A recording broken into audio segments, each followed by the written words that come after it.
자, 그러면 여러분들 1번 문제부터 한번 보도록 합니다. 자, 1번 볼게요. 사회복지 대상자 선정 원칙인 선별주의, 보편주의에 대한 설명으로 옳지 않은 겁니다. 늘 제가 해설 때 말씀드리지만 이 선별, 보편주의에 관련되는 문제는 안 나오는 애가 없었다. 그리고 적어도 관련되는 걸로 따지면 2문제 이상씩은 나온다. 그죠? 올해도 예외 없었죠. 자, 틀린 겁니다. 지문 볼게요. 1번. 선별주의는 보편주의에 비해 상대적으로 소득 재분배 효과가 크다. 여러분, 이 소득 재분배 효과는 분명히 어떻게 가요? 고소득에서 저소득으로 가야 돼요. 그렇다면 저소득자가 누구인지를 딱 골라서 주는 게 선별주의잖아요. 자원이 집중적으로 투여된다. 이거 교재에 있는데 기억나십니까? 그렇다면 모든 국민, 전 국민을 대상으로 놓고 하는 복지보다는 분명히 고소득자에게서 세금을 걷어서 저소득자를 선별, 골라서 여기에 주면 소득 재분배 기능이 확실하게 나타날 수밖에 없죠. 이게 맞는 거고요. 두 번째, 자, 선별주의에는 국민기초생활보장제도, 이건 누가 봐도 맞는 제도예요. 국민기초생활보장제도. 그런데 뒤에 장애연금이 있어. 여러분, 장애연금이 공공부조제도라는 얘기 들어본 적 있다 없다? 없다. 장애연금은 뭐다? 장애인의 특유의 욕구에 의해서 만들어진 제도다. 사회복지 서비스 관련법이라고 그래야죠. 2번 옳지 않은 거예요. 그거 한 군데 때문에 2번 틀렸고. 자, 3번. 자, 보편주의는 일정 범주에 속하는 모든 사람에게 사회적 권리로 급여를 제공한다. 자, 일정 범주라고 했는데 이걸 어디까지 설정하느냐가 문제인 거예요. 일반적으로 전 국민이잖아요. 그죠? 사회적 권리로 인식된다. 틀린 부분 없고. 4번. 자, 보편주의는 선별주의에 비해서 수급자 선정을 위한 행정적 비용이 적게 든다. 그렇죠. 그냥 전 국민 그랬잖아요, 제가 그랬지. 수업 때 사회보험이 그죠? 이거 보편제도예요. 그죠? 전 국민 대상으로 한단 말이죠. 그러면 사회보험은 아프면 지가 지발로 와. 근데 공공부조는 안 그렇잖아요. 그죠? 재산 기준, 그다음 부양 의무자 있느냐 없느냐 이거 따져가지고 선별해야 되고, 선별 안 해도 돈 들고 비용 들고 또 이 상태 그대로 있는지 아닌지도 계속 중간중간 점검해야 돼요. 돈이 계속 든다는 거죠. 틀린 부분 없죠. 따라서 보편주의가 적게 듭니다. 이거 어려운 문제인가요? 아니죠. 기본에 해당하는 문제죠. 자, 그 다음 두 번째, 사회복지 실천에서 면접에 대한 설명으로 옳지 않은 거. 이거 아주 기본적인 거. 1번.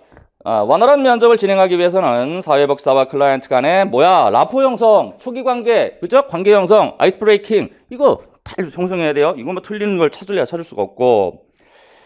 자, 두 번째, 초기에는 개방형 질문을 통해서 클라이언트와 대화를 이끌어가는 것이 필요하며 차츰 폐쇄형 질문을 해야 한다. 여러분, 이 개방 질문하고 폐쇄 질문 자체의 의미를 모르는 분은 없죠. 폐쇄 질문은 뭐죠? 예, 아니요. 다시 말하면 정확한 정답이 있는 걸 물어보는 거예요. 예를 들어서 몇 살이세요? 이거야. 글쎄요. 이런 사람 없어. 그냥 자기 나이야. 결혼하셨나요? 그러면 잠깐만요. 생각 좀 해볼게요. 이런 사람이 없다고요. 그냥 결혼했으면 했다. 안 했으면 안 했다. 이런 거잖아. 그죠? 폐쇄형 질문은 관점, 즉 주제를 집중시키거나 또는 주의를 환기시킬 때 폐쇄형 질문을 먼저 하게 됩니다. 그러고 나서 어느 정도 관계 형성이 되고 나면 개방형 질문이 뭐예요? 자유스러운 답변이 가능한 거. 예를 들어서 그때 남편과는 분위기가 어땠나요? 이런 거죠. 그럼 자연스럽게 답변 가능하잖아요. 그죠? 그러니까 이게 순서가 바뀌었잖아. 지금 이게 폐쇄형으로 가볍게 접근을 하고 그 다음에 마음이 열렸을 때 개방형 질문으로 가야죠. 2번이 옳지 않고. 자, 3번. 클라이언트가 질문에 대하여 침묵하는 것 역시 일종의 의사표현이라는 것을 이해한다. 그렇죠. 침묵은 사실 가장 대표적이며 초보사회복지사가 다루기 힘든 저항의 유형이기도 합니다. 그런데 침묵은 너무 여러 가지 형태의 이유 때문에 나올 수 있어요. 그래서 어떠한 형태의 침묵이냐에 주의를 기울여야 합니다. 자, 4번. 사회복지사는 면접 시 클라이언트의 언어적 표현과 함께 비언어적 표현에도 관심을 가져야 한다. 이거 가지고 지적할 사람 없죠? 다 맞죠? 자, 그 다음 3번. 당연히 예상되는 법이죠. 서구의 사회복지 관련법에 대한 설명으로 옳지 않은 거 볼게요. 신구민법은 열등처우 원칙, 균일처우 원칙, 작업장 수용 원칙을 제시했다. 이게 여러분 그 유명한 3원칙이잖아요. 신구민법. 그죠? 맞고. 두 번째. 자, 길버트법은 구빈을 조직화하여 구빈 행정을 효율적으로 운영하기 위해 제정이 되었으며 빈민의 요거 제가 강조했던 거네. 내다? 아니지. 원외 구호를 인정했다. 그래서 길버트법서부터 인도주의적 법률이다. 이렇게 가죠. 한번 스프램랜드법은 임금 보조 제도를 운영하여 여기까지는 누가 봐도 맞네. 그냥 빵값 주는 거 아니야. 가족 수에 비해서 빵값을 그냥 보조해 주는 거예요. 운영하여 구빈세 부담이 감소됐을까? 아니지. 오히려 구빈세 부담을 늘리게 되지. 늘리게 되니까 불만이 쌓여. 그래서 결국에 신구빈법에 가서 폐지돼 버리는 거죠. 그죠? 3번 틀렸네. 자, 4번. 자, 나치불법은 빈민에게 노동을 강제하므로 구빈에 소요되는 재정 지출을 경감하기 위한 목적으로 제정이 된다. 틀린 거 아니잖아. 근데 참고로 나치불법 이거 뭐예요? 작업장법 똑같은 거지. 그쵸? 자, 그다음 4번. 이거 제가 요거 한 몇 년 전에 그랬어. 지금 나왔으니까 한 해 두해 걸르면 또 물을 거예요. 그랬어. 나왔네. 그죠? 자, 이거는 뭐만 알면 돼요? 순서 유념해서 외워놔라 그랬던 거거든. 그죠? 자, 윤리원칙 심사표에서 제시하는 원칙으로 옳은 거 했네요. 옳은 거. 1번 봐요. 자율 및 자유의 원칙은 클라이언트의 비밀보장 원칙에 우선한다 그랬어요. 비밀보장. 여러분, 비밀보장 원칙이요. 뒷부분에 있어. 사생활과 비밀보장. 응? 그러니까 이거보다 당연히 자율 원칙이 우선인 거예요. 순서만 보시면 돼. 자, 여러분 밑에 해설지 있지, 그지? 자, 생명보호 원칙이 가장 먼저, 평등, 불평등, 그죠? 그 다음에 자율, 자유, 그 다음에 넘어가면 최소, 손실, 삶의 질, 사생활, 비밀보장, 그 다음 진실, 완전 공개. 딱 7개 순서대로. 그대로 해놓으면 그냥 풀 수 있는 문제. 자, 지문 보시면 맞는 거 1번밖에 없어. 그쵸? 자, 요건 가볍게 확인하시는 거예요. 자, 그 다음. 자, 시장 실패 원인으로 옳은 것만을 모두 고른 거. 여러분, 시장은 그냥 내버려두면 제대로 기능을 안 하는 문제들이 있더라. 그래서 시장의 실패를 극복, 보완하기 위해서 국가 개입 이유가 뭐냐, 우리 공부할 때 거기서 나온 거 아니에요. 지문 보세요. 외부 효과 발생된다, 안 된다. 교재 기본서로 다 있는 거 아니야. 그죠? 원하지 않았던 효과 있죠. 정보 비대칭. 여러분, 정보 비대칭 때문에 뭐야? 그죠? 역선택이라든지 도덕적 해이가 나오더라. 알고 있는 거 아닙니까? 그죠? 근데 딱 보니까 X 비효율성. 이거 처음 보는 거예요. 그렇지. 인정. 기본서에 없어. 그런데 이 문제는 여러분이 국가 개입 이후의 종료만이라도 암기해 두세요라고 제가 분명히 수업 때 드렸어. 근데 자, 정보 외부 효과, 정보 비대칭. 일단 보세요. 불완전 경쟁, 정부 조직의 내부성 그랬는데 지금 여기서 보면 불완전 경쟁까지는 돼. 왜? 정보가 대칭적이지 않기 때문에 불완전 경쟁이 일어나고 자원의 비효율적 배분이 써져요. 근데 디귿 미음에 X 비효율성 교재에서 본 적 있다 없다? 없다. 다음 정부 조직의 내부성 이것도 원인으로 본 적이 있다 없다? 없다. 그건 정답 맞추는 건 사실 3번 그냥 갈 수 있어. 기억, 니은, 리을 갈 수 있다고요. 다 알아야만 맞추는 건 아니란 말이에요, 이게. 자, 그러면 자, 정답은 일단 기억, 니은, 리을이고 그러면 X 비효율성은 뭡니까? 이거지? 안 나왔던 건데요. 기본서에도 없는데요. 자, 이거는 대개 보면 이 정부 조직에서 많이 나타나요. 정부 조직에서 나타나는 거야. 그러니까 정부가 어떤 효과를 내기 위해 가지고 방만하게 운영하는 거야. 그러니까 조직만 비대하게 커지고 이 조직이 활동했을 때 효율성이 있어야 되는데 효율성이 떨어지는 거. 조직의 방만한 운영으로 인해서 효율성이 떨어지는 걸 뭐라 그런다? X 비효율성이라고 한다. 그게 다야, 다. 근데 그 이유 때문에 시장이 실패했다? 그건 아니라는 거지. 자, 마지막에 있는 정부 조직의 내부성도 관련이 없는 겁니다. 좀 정부 조직은 관료제다 보니까 폐쇄성이 강하다는 뜻이에요. 내부성은요. 외부의 의견을 잘 안 받는다는 거지. 자, 정답 3번 가면 되고. 자, 그다음. 사회복지정책 발달 관련 이론에 대한 설명으로 옳지 않은 거. 야, 이것도 뭐 기본서에 다 본 거 아닌가? 1번. 이익집단론에 따르면 사회복지정책은 특정 이익집단의 이익에 부합하는 방향으로 수립되고 이 과정에서 이익집단 간의 이해관계가 상충할 경우 국가의 중재자 역할을 강조한다. 그러니까 자기 자신의 이익을 찾기 위해 가지고 서로 이익집단끼리의 경쟁의 결과가 복지 형태로 나타난다. 여러분 이거 교재 그대로 보시는 거예요. 틀린 거 없고. 자, 확산이론에 따르면 경제 수준이 낮은 국가가 선진 복지국가의 영향을 받아 사회보장을 확대한 경우 이는 공간적 확산에 해당한다. 이거 제가 수업 때 했다 안 했다? 에? 자, 이거 소위 말하면 전파이론이잖아. 전파이론이라고도 하고 확산이론이라고도 하고. 똑같은 거고. 자, 여기에는 두 가지의 경로가 있더라. 그래서 공간적 전파라는 게 있고 위계적 전파가 있다. 야, 이거 딱 쓰니까 수업 받는 거 기억 딱 나잖아요, 여러분들. 공간 전파는 뭐다? 인접 국가 사이에서 하는 거다. 북유럽 같은 경우에 이거 하니까 옆국에서 자꾸 따라해. 이게 공간 전파고, 위계 전파는 선진국 잘 나가는 애들이 만들고 요걸 후진국에서 따라하더라, 이렇게 가야 되죠. 다만 여기서 제가 뭐라고 그랬다? 선진국에서 후진국으로 일반적으로 가지만 거꾸로 갈 수 있다 없다. 후진국에서 만들어져서 거꾸로 선진국으로 갈 수도 있다. 이걸 뭐라고 그런다? 역확산. 이게 가능하다 그랬잖아요. 자, 그러면 지문에서 어떻게 나왔어? 지문에서 경제 수준이 낮은 국가가 선진복지 국가 영향을 받아 사회보장을 확대한 경우 공간적 전파에 해당한다고? 아니잖아. 이거 위계적 전파가 돼야 되죠. 틀린 거죠? 참.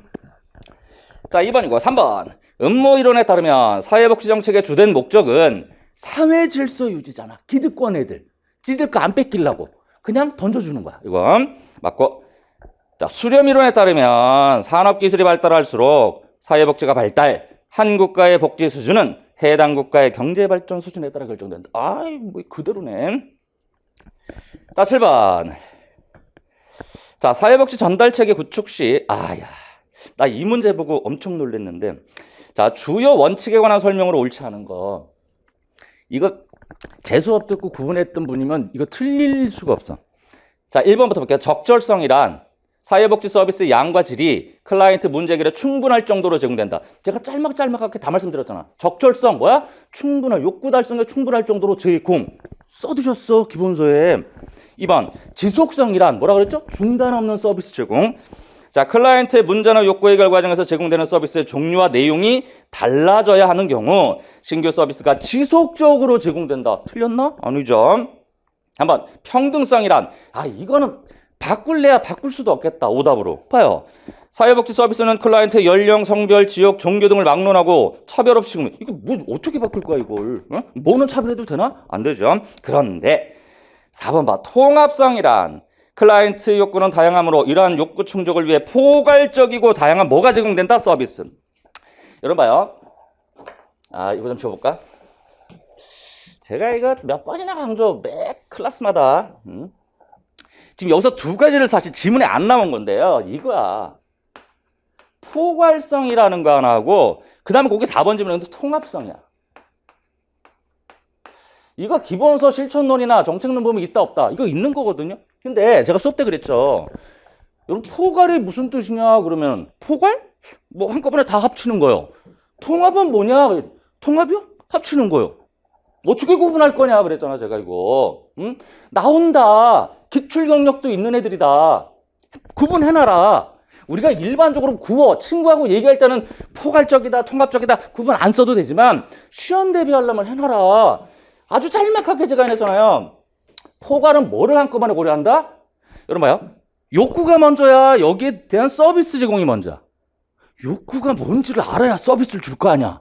그치? 근데 현대로 오면서 인간들의 욕구는 단순해진다, 복잡해진다.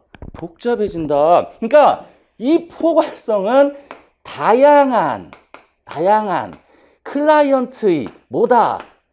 욕구를 고려해라. 한꺼번에 이게 포괄. 욕구를 한꺼번에 해라. 지문이 그렇게 나가야 돼. 강조가. 통합은 이 욕구에 기초하는 서비스, 즉 제공되는 서비스를 여러 가지를 고려하라. 이거야, 이거.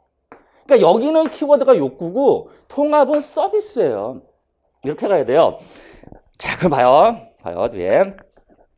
자, 포괄성이란 통합성이란 클라이언트 욕구는 다양하므로 이러한 욕구 충족을 위해 포괄적이고 다양한 서비스가 제공되어야 한다. 지금 여기서 옳지 않은 거라 그랬거든요. 지금 여기 왜 틀렸냐면, 다시 찬찬히 볼게. 클라이언트 욕구는 다양하므로 이러한 욕구 충족을 위해 포괄적이고 다양한 서비스가 아니고 관련 서비스를 통합해서 고려하라는 거. 고려. 근데 여기 지금 포괄적인 서비스라는 이게 또 써먹었잖아. 근데 포괄성이 나오려면 이게 나와야 돼, 욕구가. 이걸 강조해야 된다고. 그래서 요거 그게 이렇게 엄격하게 구분을 해서 제공되는 서비스를 다양한, 하나 더 집어넣을까? 다양한 서비스가 고려돼야 돼. 다양한. 예? 자, 요거 수업 때 들어봤어요? 자, 요거 질문해서 얼핏 보면 맞는 것 같아. 통합성이란 클라이언트 욕구는 다양함으로 이러한 욕구 충족을 위해 포괄적이고 다양한 서비스가 제공된다? 되어야 하는 것이다? 아니고 포괄성 요거 빼야 된다고. 포괄성이 들어가면 안 돼. 포괄성은 욕구란 말이에요. 욕구. 자, 그래서 정답은 틀린 건 4번. 근데 요 질문은 제가 개인적으로 지금 아직 최종 정답이 안 나왔어요. 오해의 소지가 있을 가능성은 있어. 요 부분 보니까. 왜냐면 통합성에 대해서는 서비스가 제공되다 후다는 틀린 부분이 없거든요. 근데 중간에 포괄적이고가 조금 애매하긴 해요. 최종 정답 일단 나와봐야 알겠긴 하겠는데 이건 조금 제가 볼 땐 이의 제기를 좀 받지 않을까, 제 개인적으로는. 왜냐면 기본서에도 사실 이렇게 안 돼 있고 되게 비슷하게 써 있어요. 그걸 가지고 엄격한 기준 없이 냈다면 이의 제기감이야, 제가 봤을 땐. 자, 8번 가볼까? 자, 볼게요. 사회복지 정책 결정 모형에 대한 설명으로 옳은 거네? 정책 결정 모형이네요. 이거 기본서에 다 있는 거네. 자, 봐봅시다. 자, 점증 모형은, 점증은 뭐야? 점점 이렇게 바꿔가자, 이전에 거. 기존의 정책에서 소폭의 수정, 보완을 통해 정책 결정을 한다. 틀린 거 없고. 니은, 쓰레기통 모형은 정책 결정이 일정한 규칙에 따라 이루어지는 것이 아니라 문제, 해결책, 선택 기회, 참여자. 이거 외운 적 있다 없다? 있다. 이 네 가지 요소가 우연히 만나게 될 때 정책 결정이 이루어진다. 이것도 맞고. 자, 디귿. 호남 모형은 최정 모형과 점증 모형의 절충이다. 벌써 틀렸네. 호남 모형은 합리 모형하고 점증 모형이 절충이죠. 그죠? 뭐 현실적으로 만족할 만한 수준의 정책단이 선택된다. 이건 만족 모형이 뒤에 설명이고. 이거 틀렸고. 자, 합리 모형은 정책 결정 체계 성과를 최적화하기 위해 경제적 합리성, 직관 창의력 등 초합리성 요소를 중요하게 간주한다. 경제적 합리성하고 초합리성 어디서 쓰는 거지? 최종 모형에서 쓰는 거죠. 디귿 틀렸네? 정답 1번. 자, 그 다음 우리나라 사회보험급여 중에 급여 수급자나 가족이 재원을 부담하지 않는 거. 수급자나 가족. 국민연금 내잖아. 고용보험 내잖아요. 건강보험 당연히 내지. 정답 어렵지 않네. 4번 산재. 산재는 개별 근로자 단위로 돌아가나? 아니지. 산재는 직장 단위로 돌아가요. 직장 사업장 단위로. 그러니까 사업장에서 알아서 신고하고 알아서 보험료 내는 거야. 나보고 보험료 내라는 적이 없어. 정답 이거 어렵나요? 4번. 자, 그다음. 자, 사회복지 실천의 주요 접근법에 대한 설명으로 옳지 않은 거네. 자, 1번. 인지행동 접근법은 클라이언트의 문제를 해결하기 위해 클라이언트의 인지 재구성에 초점을 두고 인지매 행동의 수정을 위한 훈련을 강조한다. 인지행동 대표적 교재 누구 있다? 백, 앨리스 이런 사람들이잖아. 그렇죠? 인지 재구호자. 비합리적 신념. 이거 바꾸는 거. 맞고. 2번. 강점 관점은 문제 중심 관점과 대치되는 시각으로 클라이언트의 강점에는 클라이언트의 개인적 요인뿐 아니라 사회 환경적 요인까지 포함된다. 이것도 틀린 부분 없고. 3번. 자, 증거 기반 실천은 과학적 조사 연구를 평가하고 응용하여 사회복지 실천의 결과를 가장 좋게 할 수 있는 실천 방법을 선택 적용한 것이다. 이 증거 기반 실천이라는 것도 기본서에는 사실 제 기본서에는 없는데 한 4, 5년에 한 번 정도씩 언급되는 거예요. 근데 증거 기반 실천은 말 그대로 과학적이고 합리적 연구에 의한 증거. 그죠? 쉽게 말하면 결론이 딱 나온 걸 바탕으로 서비스 제공하겠다는 거야. 어려운 건 아니에요. 자, 이것도 틀린 부분 없고. 자, 4번. 해결 중심 접근법은 클라이언트의 문제에 초점을 맞춰 벌써 틀렸네. 이 해결 중심 접근법은요. 문제에 이 초점을 두지 않습니다. 문제에 초점을 두지 않고 이 다양하고 예외적인 해결 방법에 초점을 둬요. 그리고 뒤에 보면 미래에 영향을 미치는 모든 요인의 상호작용을 분석함으로 문제를 해결한다? 틀렸습니다. 과거, 현재, 미래에 영향을 미친다? 아니에요. 이건 과거에 또 관심을 두지도 않습니다. 그래서 4번 질문은 해결 중심 접근의 해설이 아니에요. 정답 틀렸고요. 자, 그 다음 11번. 자, 자녀적 사회복지 관점으로 옳은 거 했는데 이거 아까 1번 문제하고 비슷한 거네. 자녀냐 보편이냐 이주의죠. 맞는 거 고르셔야 되네. 사회복지는 사회를 유지하는 데 필수적인 기능을 수행한다. 여러분 자녀라고 그랬어요. 이거는 고유의 기능이 없다 그래야지. 없으면 없을수록 좋다 그랬지 제가. 2번. 현대사회에서 가족과 시장은 제 기능을 적절히 수행할 수 없다는 한계가 있기 때문에 사회문제의 발생은 당연하다. 이건 자녀가 아니라 이건 제도적 관점에서 허술이죠. 뭐 1번도 마찬가지고요. 3번. 사회복지는 권리가 아닌 시혜이며 시혜 뭐야 시혜. 은혜를 베푼다 이거지 그냥. 수급자는 병리적 존재다. 이게 맞는 거지. 이게 자녀죠. 빈곤, 실업 등 사회 문제가 발생하는 주된 원인은 사회 구조적 모순에 있다. 자 보니까 1번, 2번, 4번은 저 제도적 관점, 보편주의 관점입니다. 정답 3번 어렵지 않네요. 자 다음. 자 서구 문제 또 뭐 안 나올 수 없는 거네. 자 서구 사회 사회복지 발달 과정에 대한 설명으로 틀린 거네요. 옳지 않은 거. 1번. 엘리자베스 구빈법은 빈민구에 대한 국가의 책임을 인정했고, 그렇죠. 빈민구에 대한 국가 행정제도를 공식화했다. 자, 전국을 통틀어 전달, 통일적 전달 체계가 있었다, 없었다? 있었다 그랬잖아, 있었다. 그죠? 틀린 거고. 자, 두 번째, 19세기 말 영국의 자선조직협회는 자, 정부의 개입 없이, 이거 민간이잖아. 민간의 노력에 의해서 빈곤 문제를 해결할 수 있다는 생각으로 다양한 민간 중심의 구빈 활동을 전개했다. 자선조직협회도 그렇고 인보관도 그렇고 전부 민간이에요. 그러니까 정부가 관여하지 않습니다. 이건. 자, 3번. 인보관 운동의 주체는 박애 사상을 실천하려는 저소득 노동계층으로 빈민지역에 상주하면서 주민들의 생활 실태 파악, 빈민의 생활 개선, 교육을 위해 노력했다. 자, 일단 중반 이후서부터 맞아요. 빈민지역에 상주하면서 실태 파악하고 생활 개선, 교육을 했다. 이건 맞는데 박애 사상이라고 했어요. 여러분 박애 사상은 자선조직협회 개념이에요. 그런데다가 참여자가 저소득층이 아니지. 예, 인보관은 뭐야? 젊은 대학생하고 중류층이야. 중류층. 3번이 옳지 않습니다. 자, 4번. 1940년대 이후 약 30년에 걸친 복지국가 황금기의 주요 기반으로는 장기 호황을 들 수 있다. 와, 이거 맞잖아. 예, 그러니까 30년간 그랬는데 언제까지지? 73년 오일 쇼크 올 때까지. 그러니까 40에서 70년 즈음 해가지고 한 30년 동안에는 복지국가의 황금기 시기라고 그러잖아. 그러니까 완전 고용 달성되고 좌파 세력이 집권하게 되고 그 다음에 우호적인 경제관계, 그죠? 노사관계가 형성되고, 그죠? 경제가 완전히 안정됐다. 그러니까 여기 보면 마지막 지문에 장기 호황이 있었다. 맞는 거예요. 자, 그다음 사회복지급여의 유형에 대한 설명으로 옳은 거네요. 1번. 현금급여는 현물급여에 비해 수급자 선택권이 제한됩니까? 아, 현금으로 주는데? 물건으로 주는 게 제한되지. 현금으로 주면 내가 원하는 거 쓸 수 있죠. 틀렸고. 2번. 현물급여는 현금급여에 비해 정책의 목표 효율성이 더 우수하다. 당연하지 이건. 딱 물건으로 주니까 딱 그 해당되는 목적에 딱 써야 돼. 2번이 맞는 거네요. 옳은 거. 자, 3번. 바우처는 현물급여에 비해 수급자의 선택권이 더 제한된다. 아니지. 이 바우처는 현물보다는 선택권이 낮고 좀 더 좋고 현금보단 떨어지지. 그죠? 중간에 있으니까. 4번. 기회와 달리 권력은 사회복지급여 유형이 아니다. 틀렸죠. 우리 급여 유형 딱 5개 공부하잖아요. 현금, 현물, 바우처. 그다음 기회, 권력 있잖아. 권력 나오면 앞서에서 무슨 문제가 나왔었어요? 거버넌스. 그죠? 운영. 이거 말씀드린 거. 자, 그다음 리더십 이론. 요거 행정론에서 간만에 나왔어. 리더십 이론에 대한 설명으로 옳은 것만 모두 고르자. 사실 이 문제도 제가 그 문제 풀만한 그 내용들은 다 전달해 드렸었어 때 사실 이게. 한번 보죠. 맞는 거 고르셔야 돼. 특성 이론은 효과적인 리더의 개인적 성향이나 형질을 규명하는 작업에 집중한다.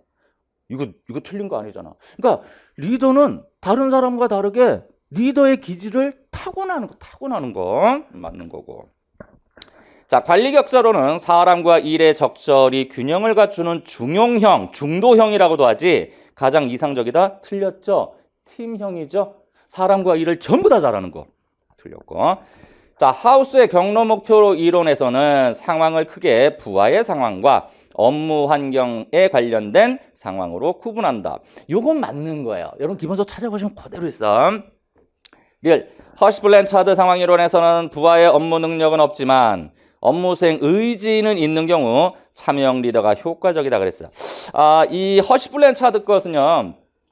이 하급자의 준비 수준이 기준이 돼요. 준비 수준이 되는데 여기 지금 질문해 보니까 업무 능력은 없는데 동기는 높다 그랬어. 참여형 리더십이 효과적이라고 주장한다. 지적 수준이 낮고 동기가 높다면 설득적 지도성이에요. 그래서 이것도 제가 이 허쉬플랜 차트 거 여러분 기본서 보면 표가 이렇게 4가지로 나눠졌을 지도성 유형이 적어도 제목 정도는 봐둬라라는 이유가 바로 그거지. 딱 요 정도로 나온단 말이야 시험이. 그죠? 자, 맞는 거 기억 뒤끝밖에 없어요. 1번 정답. 자, 그다음 자, 사회복지 전달체계 유형 중에 민간 부문 전달체계 필요성으로 옳은 거. 이거 무서워 막. 제가 이것도 해놨던 거 아니야. 적어도 이거는 해라. 왜 정부가 다 복지제도를 하는데 민간이 그래도 왜 필요하냐. 그건 받을 필요가 있다. 그대로 나왔어. 1번. 다양한 사회복지 서비스에 대한 선택 기회. 그러니까 정부도 제공하고 민간도 제공하면 국민 입장에서는 선택 기회가 배가 돼버리는 거예요. 2배가 되는 거야. 이거 있는 거잖아요. 맞아요. 그런데 2번. 평등과 사회적 적절성의 우선 추구.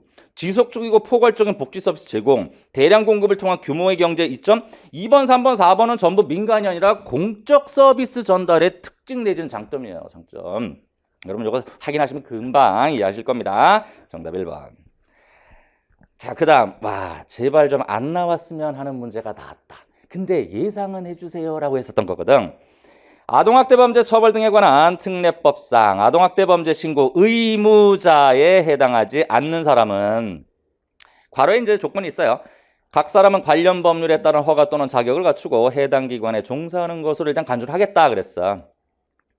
볼게요. 치과의사, 작업치료사, 교정직 공무원, 성매매 피해 상담소장.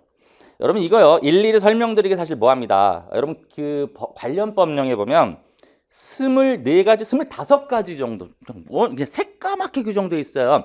자, 새까맣게 규정되어 있는데 일반적으로 봤을 때 제가 아이 데리고 갈 수 있을 만한 곳에는 다 있다 그랬어. 신고 의무자가. 아이 데리고 저 교정직 교도소 가니? 엄마하고? 안 가. 3번. 근데 치과의사, 작업치료사, 성매매 피해 상담소 이런 데는 가지. 아니 어렵게 생각할 게 없다니까 25개를 머리 싸매고 다 외울까? 그냥 제 말 한마디로 할까? 엄마 손잡고 갈 수 있는데 다 간다고. 친구 다 있다고. 정답 3번입니다. 그래도 불안하면 그냥 25개 다시 한번 다 일일이 확인해 보세요. 자신 있는 분은 외우고. 자, 17번. 자, 사회복지 실천 과정에서 자, 윤리적 갈등. 윤리적 갈등이 발생하는 원인에 대한 설명인데 이거 윤리적 딜레마 문제잖아. 딜레마 문제. 응?